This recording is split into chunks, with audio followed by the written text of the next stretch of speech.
Theodor Adorno nació en 1903 en Frankfurt. Fue sociólogo, filósofo, compositor musical y crítico de arte. Cofundador de la Escuela de Frankfurt, fue una de las figuras más destacadas del neomarxismo europeo. Su obra iluminó, entre otros temas, la reflexión sobre la industria cultural y el impacto de los medios masivos de comunicación en nuestra sociedad. Su filosofía fue un ejercicio pleno de pensamiento crítico.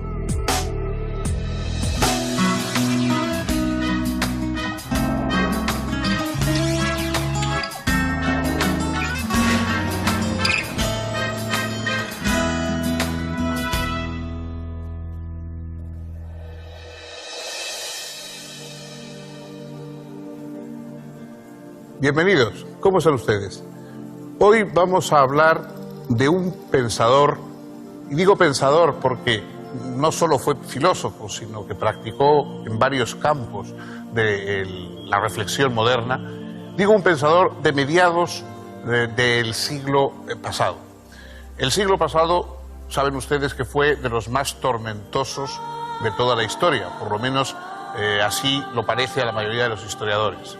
Se inicia con la gran revolución rusa, continúa con 2 guerras mundiales, alcanzan esas guerras un nivel de destrucción y de crueldad como todavía no se conocía en el mundo. Es un siglo de campos de concentración, de campos de exterminio, de Auschwitz, del Gulag y de todas esas cosas que saben ustedes. Y en medio de eso, la reflexión, naturalmente, agónica, continúa. Theodor Adorno fue un pensador típico de esta época convulsa. Se dedicó a la filosofía, desde luego, sobre todo en su rama de la estética, pero también a la sociología, también al psicoanálisis y también a una forma muy especial de literatura, los ensayos de Adorno. Adorno fue sobre todo un gran ensayista. Los ensayos de Adorno tienen una seducción especial. Su estilo es cualquier cosa menos sencillo. De hecho, hay un escrito famoso, uno de sus ensayos, se llama Skoteinos, es decir, lo oscuro, que es sobre el estilo de Hegel. Pero casi todo lo que dice sobre el estilo de Hegel valdría para el suyo. Es un estilo alambicado, es un estilo muy complejo, no nada fácil, y sin embargo es un estilo extrañamente seductor. El lector queda como prendido en una especie de red más o menos misteriosa. Bueno, Adorno formó parte, con Max Horkheimer, con Benjamin, con otros autores, de una de las empresas importantes anteriores a la Segunda Guerra Mundial, empresa intelectual, que fue el Instituto para las Investigaciones Sociales de Frankfurt. Cuando llegó el nazismo, todos esos pensadores, que eran pensadores progresistas, marxistas, judíos, fenomenólogos, psicoanalistas, etcétera, tuvieron que huir apresuradamente de Alemania y trasladaron su sede a Estados Unidos. Allí continuó funcionando el instituto de una manera distinta. Allí hicieron su primer gran estudio conjunto, que fue un estudio sobre la personalidad autoritaria.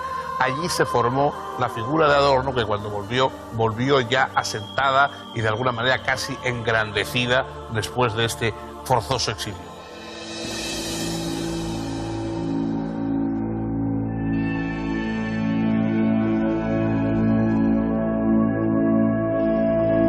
Theodor Ludwig Wiesengrund Adorno era hijo único de un rico comerciante judío.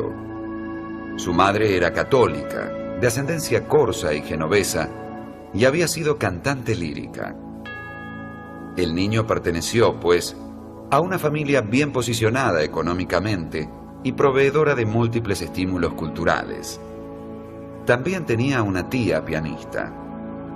Previsiblemente, Theodor se sintió fuertemente atraído por la música. Estudió piano y mostró muy pronto inquietudes literarias y filosóficas. En 1921 se graduó en el Kaiser Wilhelm Gymnasium de Frankfurt y comenzó sus estudios universitarios. Obtuvo su doctorado en filosofía en 1924 con una tesis sobre Husserl y la fenomenología. De esos años data el origen de su amistad con un joven condiscípulo, Max Horkheimer, 8 años mayor, con quien establecería una colaboración intelectual que duraría casi medio siglo. Ambos compartieron desde un primer momento intereses estéticos, políticos y filosóficos.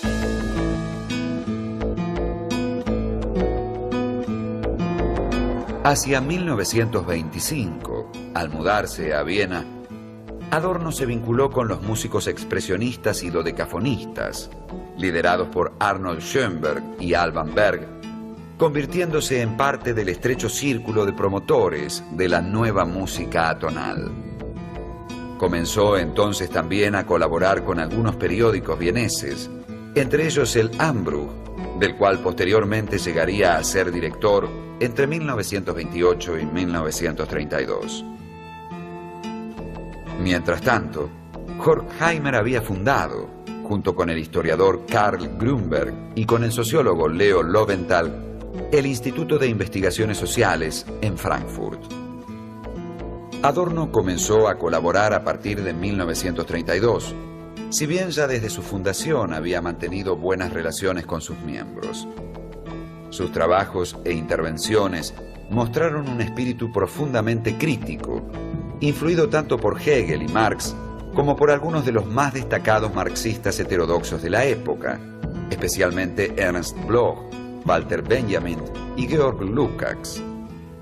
A pesar de su inclinación cada vez más decidida a un pensamiento neomarxista, sin embargo se mantuvo distante de la política de los partidos comunistas alemán y soviético.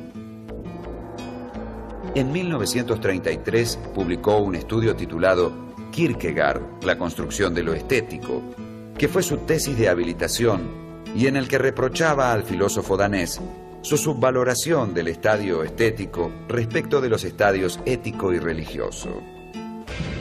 Ese mismo año, Adolf Hitler llegaba al poder. Adorno, al igual que Horkheimer y otros colegas del instituto, emigraron a otros países. El instituto, finalmente, estableció su sede en la ciudad de Nueva York. Adorno permaneció un tiempo en Londres, casándose en 1937 con una joven alemana a la que había conocido en Berlín, Gretel Karlpus. Poco más tarde, en 1938, aceptó la invitación de Horkheimer y se mudó a Estados Unidos, haciéndose cargo del puesto de director del proyecto de investigación radiofónica en la Universidad de Princeton. Entre 1939 y 1941, publicó numerosos artículos en la revista del Instituto de Horkheimer. Luego se trasladó a California, donde escribió junto a Horkheimer una de las obras más importantes del siglo XX, La dialéctica de la Ilustración, que, si bien estuvo terminada en 1944, no fue publicada hasta 3 años más tarde.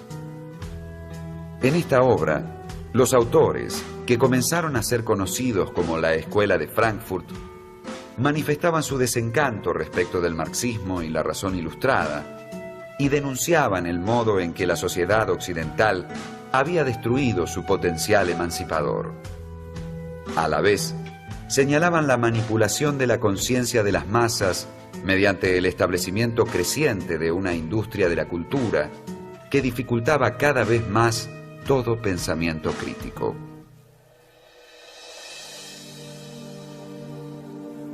Nuestra época se precia de ser una época técnica, científica, es decir, profundamente racional. Adorno, junto a Max Horkheimer, porque muchas de las obras importantes se escribieron en colaboración, estudió esta racionalidad moderna y concluyó que sí, que efectivamente los hombres actuales aplicamos la razón, pero en los medios que utilizamos para las cosas. Es decir, una razón instrumental, centrada en cuáles son los mejores medios que hay que buscar para obtener tal o cual fin. Los instrumentos técnicos, los instrumentos científicos, incluso los mecanismos de organización social son instrumentales, están muy racionalmente sirviendo a un fin. Pero ¿es racional ese fin? Esa es la pregunta que se hacen, sobre todo en la obra más célebre, Dialéctica de la Ilustración, Adorno y Horkheimer. Es decir, la Ilustración, el desarrollo intelectual, la crítica, la ciencia, el abandono de la religión, el abandono de las supersticiones, todo esto efectivamente crea un gran orden racional, pero un orden racional solamente centrado en instrumentos. Cuando llega el momento de los fines, del todo esto para qué queremos buscar, eso sigue siendo irracional. Nuestra sociedad ha llevado al nazismo, ha llevado al estalinismo, es decir, ha llevado a fórmulas que no tienen nada de racionales. Los métodos que se emplearon sí lo fueron. Los métodos instrumentales para obtener el poder, el dominio, el control de la gente, la manipulación de las conciencias, esos sí son métodos racionales, pero todo eso está al servicio de unos fines profundamente irracionales. Eso es lo que denunciaron Adorno y Horkheimer en la dialéctica de la Ilustración y es el mensaje central de la Escuela de Frankfurt.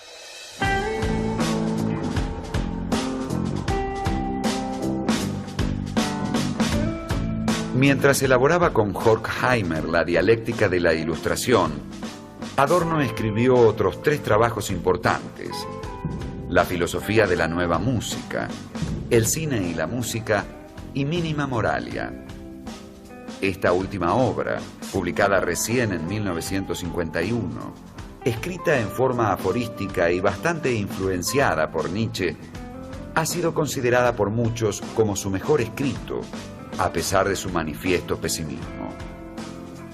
En 1949, Adorno, Horkheimer y otros colegas decidieron regresar a Alemania y reconstruir el instituto en Frankfurt, del que el propio Adorno llegó rápidamente a ser director. Algunos, en cambio, como Erich Fromm, Herbert Marcuse y Franz Neumann, prefirieron quedarse en Estados Unidos. En los años siguientes, Adorno siguió manifestando hostilidad tanto hacia el sistema capitalista como hacia los socialismos existentes. En 1955 apareció su obra Prismas, la crítica de la cultura y de la sociedad. Enunciaba allí que escribir poesía después de Auschwitz se había vuelto imposible, porque la alta cultura no puede estar por encima de las vicisitudes materiales e históricas. A este siguieron otros libros: Disonancias, la música en el mundo administrado, en 1956, Sobre la metacrítica de la teoría del conocimiento, también en 1956, y Notas de literatura, 4 volúmenes aparecidos a partir de 1958. Además, Configuraciones tonales, en 1959, Mahler, una fisonomía musical, en 1960, Intervenciones, 9 modelos críticos, en 1963, y muchos otros sobre temas musicales, sociológicos y literarios. Uno de estos textos, La sociología y la investigación empírica, generó importantes debates. Adorno exponía allí que la complejidad del mundo real cuestionaba cualquier metodología descriptivo-explicativa. Las técnicas empíricas podían reflejar algunas verdades limitadas, pero jamás agotar infinidad de tensiones aún no resueltas.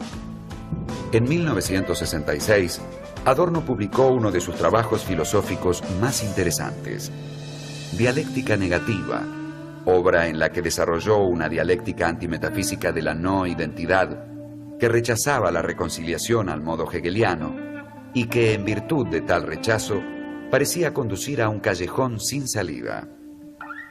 La dialéctica negativa pretendía exponer lo que siempre escapa a la unidad y omnipotencia del concepto y demostrar así la falacia de la subjetividad constitutiva, que solo encubre una voluntad burguesa de dominio. Al hacerlo, defendía la urticante tesis de que ninguna teoría escapa ya al mercado y que, por lo mismo, no se trata de agregar una doctrina más a la oferta, sino de ejercer un pensamiento crítico que solo afirma que los objetos no se reducen a su concepto. Por eso, el destino de todo concepto es su agotamiento. La dialéctica, así, libera la no verdad de toda pretendida identidad conceptual. No se trata, sin embargo, de una mera negación irracionalista del concepto.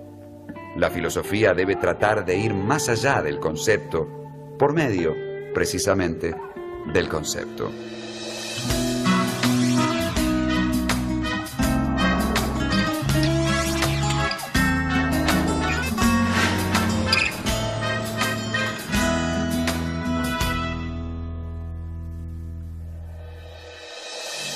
Adorno fue, si no el primero, por lo menos quizá el más destacado, de los pensadores que comenzaron a reflexionar sobre un fenómeno profundamente actual, profundamente contemporáneo: los medios de comunicación de masas y las posibilidades que tienen tanto para lo bueno como para lo malo.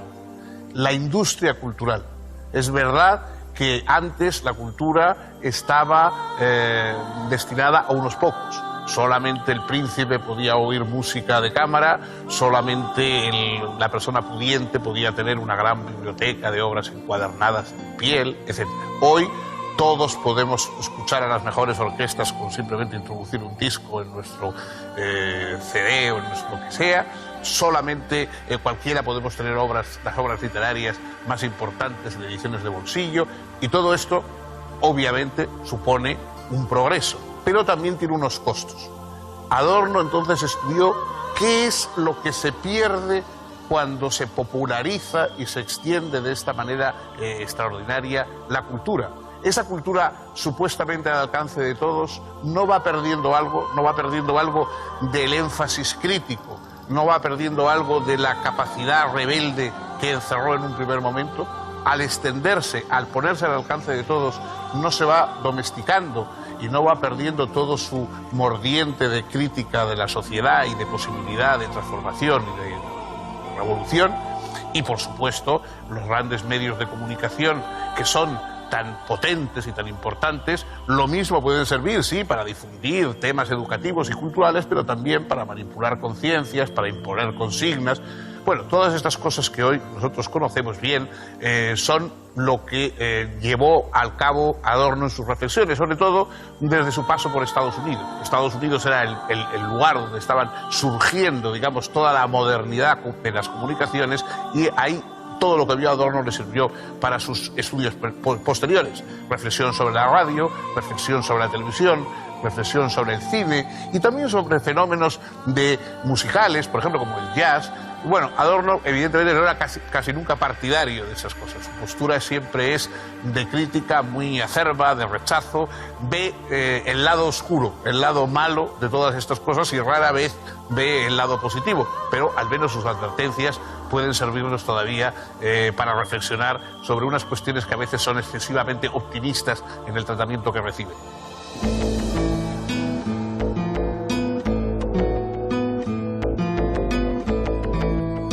Vinculados a la dialéctica negativa, aparecieron otros dos textos filosóficos de Adorno, en forma casi inmediata: La ideología como lenguaje y La jerga de la autenticidad.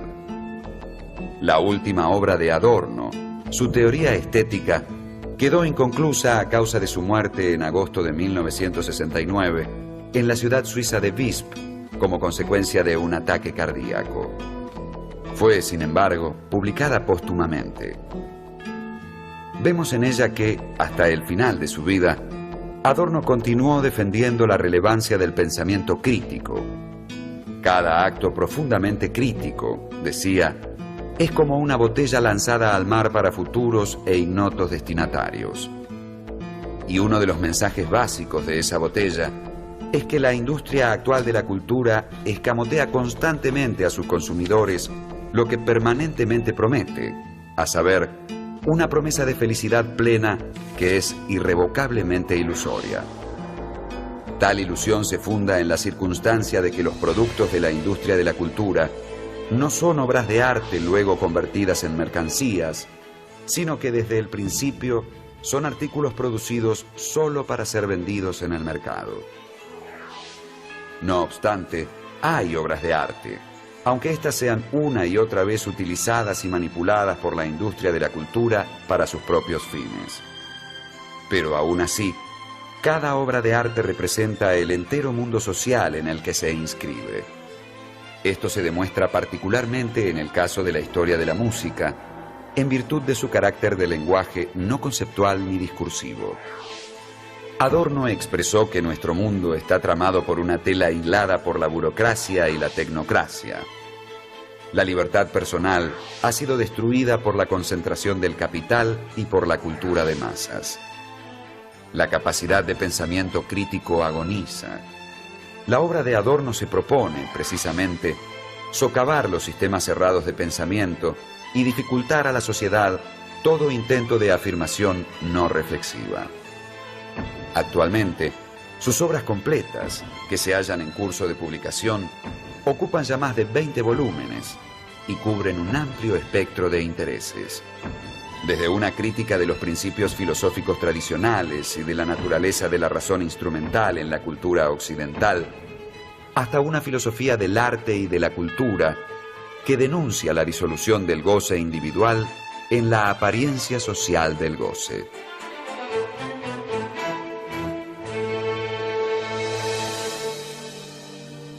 El grupo de pensadores de la Escuela de Frankfurt renovó profundamente la visión del marxismo. El marxismo era una filosofía que estaba ligada solamente pues, a pensamientos que habían movido a masas, al estalinismo y a cosas así. Bueno, la Escuela de Frankfurt dio una versión mucho más sofisticada, desde luego más alejada también de las inquietudes populares del marxismo. Lo unió marxismo, fenomenología y psicoanálisis, y hizo un pastel teórico muy importante y que en su momento fue extraordinariamente revolucionario de lo que se estaba haciendo y reflexionando en Europa. Hoy probablemente ha quedado un poquito atrás. Digo poco porque después de todo Adorno es un pensador muy reciente. Ha muerto hace unos cuantos años, de modo que es todavía una figura muy actual y muy presente, como no puede ser menos por la escasa distancia temporal que tenemos de su fallecimiento. Ha bajado mucho la influencia y sobre todo hay una consideración más crítica porque aunque se aceptan y aunque es verdad muchas de las cosas que la Escuela de Frankfurt dijeron en contra de la estética popular, en contra de los medios de comunicación masivos y eso que no llegaron a ver, digamos, la degeneración todavía más grande actual de esos medios, etcétera. Muchas de las cosas que dijeron son indudables, pero hay un tono elitista, un tono, digamos, de desdén por lo popular, por lo que llega a más gente, por lo masivo, etcétera, que hoy no resulta especialmente simpático. O sea, comprendemos las reservas y comprendemos las objeciones que hace Adorno a muchos entretenimientos masivos, manipulados, degradados, privados de todo fondo un poco crítico, pero esa actitud de desprecio generalizado hoy nos resulta, esa altanería, hoy no nos resulta simpática. Yo creo que además, sobre todo, impide ver los aspectos positivos que se van abriendo paso en medio de esa comunicación masiva. En cualquier caso, la aportación de la Escuela de Frankfurt y en concreto la figura de Adorno ha sido decisiva para la autocomprensión de nuestra contemporaneidad y sobre todo de aquello que más se centra en este momento, que es los medios de comunicación audiovisuales y la gran industria montada en torno a la promoción cultural. Hasta aquí hemos podido llegar hoy.